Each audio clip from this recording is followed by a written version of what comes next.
हमारे इस channel Nishad music fan को लाल रंग का बटन दबाकर चैनल को सब्सक्राइब करें और नए नए गाना जल्द ही सुनने के लिए इस बेल आइकन के घंटी को दबाएं ताकि हमारा सभी गाना आप तक पहुंचे बिल्कुल फ्री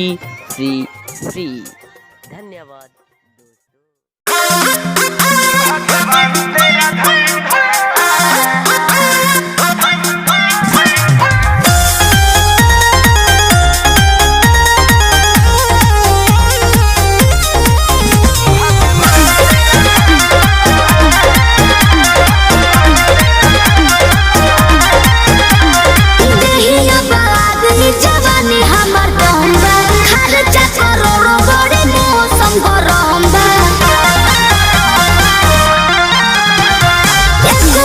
प्यार में